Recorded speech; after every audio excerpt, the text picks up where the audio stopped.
Hello everybody, my name is Mark, and today we're doing a lab and packet tracer. And today's lab is centered around static routing, but we're going to add something new to it. We're going to add dynamic routing to it. So before we get into the video, let me briefly explain the difference between dynamic and static routing. Static routes are configured routes set by network administrators. They provide precise control over routing paths, ensuring traffic flow through specific routes. They do not rely on any protocols, making them simple and stable, but requiring manual updates. So every time you make a change or add a new router, you have to update your routing table on that one. They're ideal for small networks, for specific paths, and large networks like secure or backup routes. So on the contrast, dynamic routing, they use protocols. So they automatically discover and update optimal paths between routers, allowing for real-time adjustment to network changes, adapting to network topology changes, rerouting traffic to ensure connectivity during outage and congestion. They significantly reduce manual configuration, minimizing human errors and saving time in large network management. And they're really great for large-scale networks. So we already have this network here. I already pre-configured it statically. So now we're just going to add dynamic routing to it. We're going to add some protocols. We're going to use OSPF.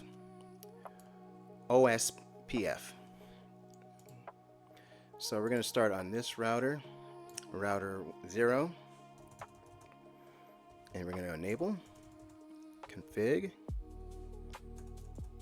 and then we're going to do router.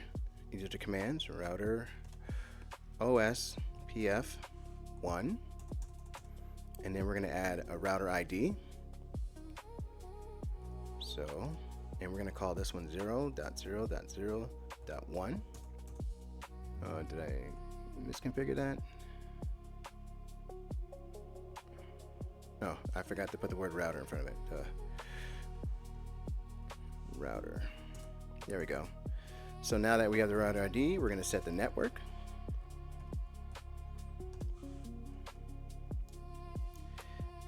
And let's zoom in a little bit.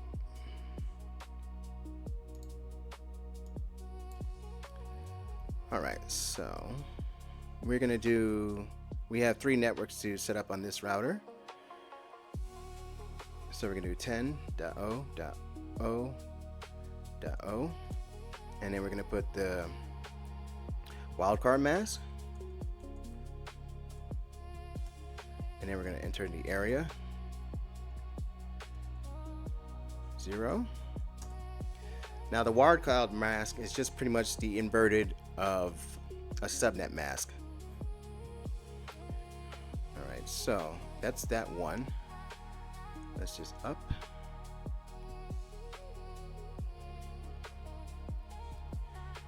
We're going to do the next one on this terminal here. And we're going to do the last one on this router on that one. Oops, that's 0.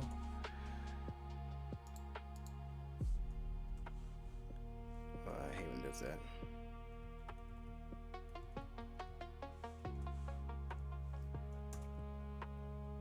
Alright.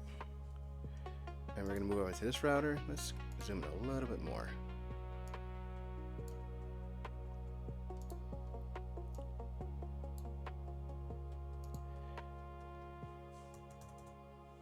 Enable. Configure. Router. Oops. OSPF 1, and then we're going to give it a router ID. So router ID, and we're going to call this one router 3.3.3, and then we're going to set the network again. Here we go. So this network is going to be 10.3.0.0 wildcard mask. Yep, that looks good so far. Area 0 again. And it might fully synchronize as soon in the middle of me doing this, unless I did it wrong. I don't think I did. Oh, there we go. So we're gonna do the same, another network. So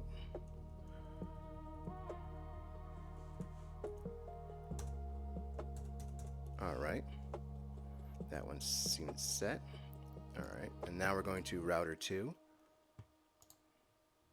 Just gonna repeat a lot of the same steps.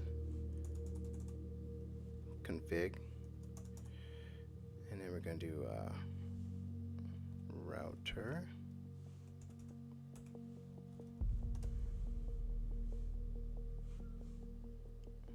OSPF 1. Router again. ID. And we're going to call this one 2.2.2.2. Wildcard mask 3.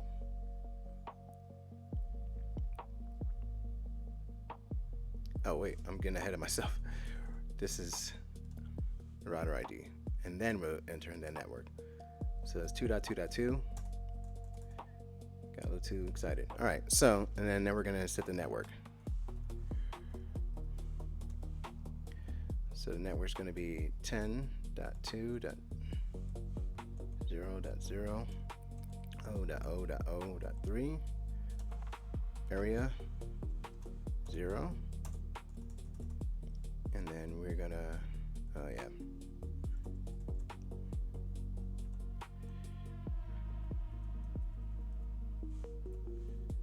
So 4, that was set.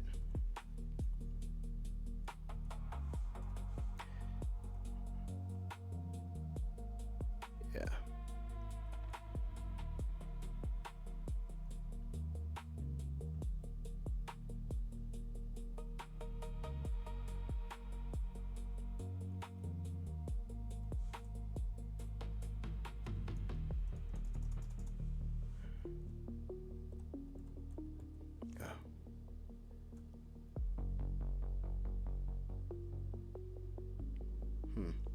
All right, so network.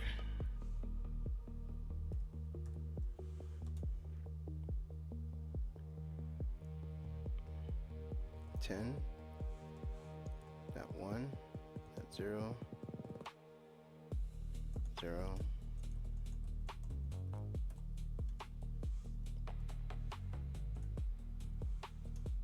0. All right, make sure we got everything in there. We did 4, we did 2, we did 1. All right. On to the next one.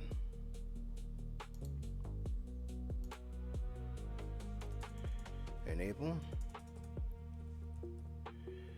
Config. Router. OSPF 1. Router ID. We're going to call this one 1.1.1.1. And then go again with the network. And this one's going to be 10.1.0.0.0.0.3 area 0. And then we're going to do this one.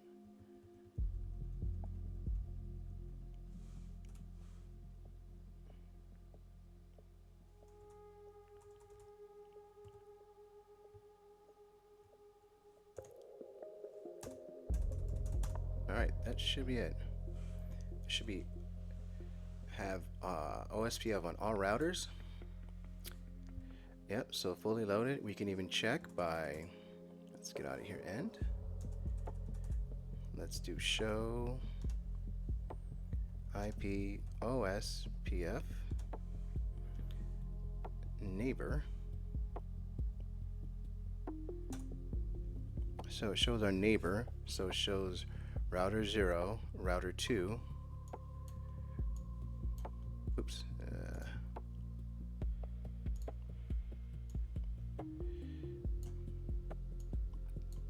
So router 0 and router 2, and then we can even look at another command, show IP OSPF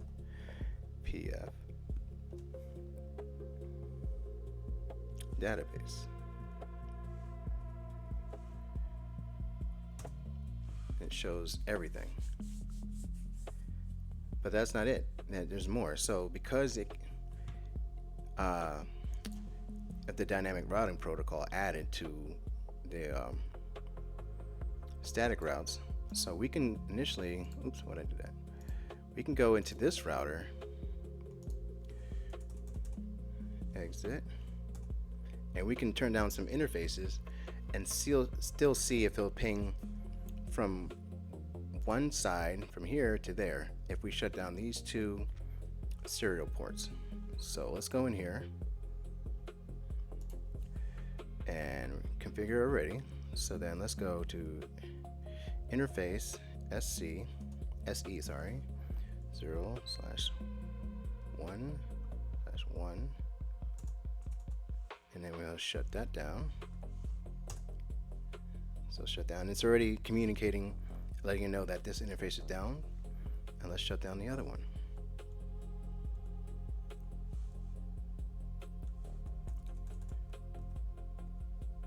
Oops, let's see. So let's get out of this interface.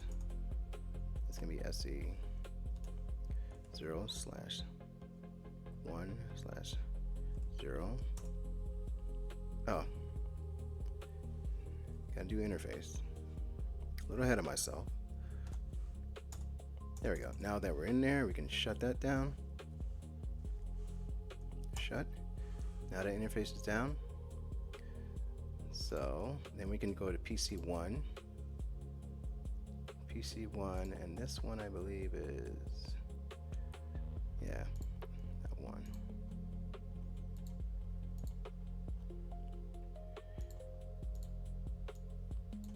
All right, so let's ping that one. Ping 192.168.30.1.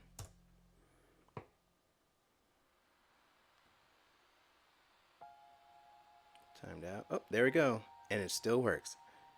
And that's one of the really cool thing about dynamic routing.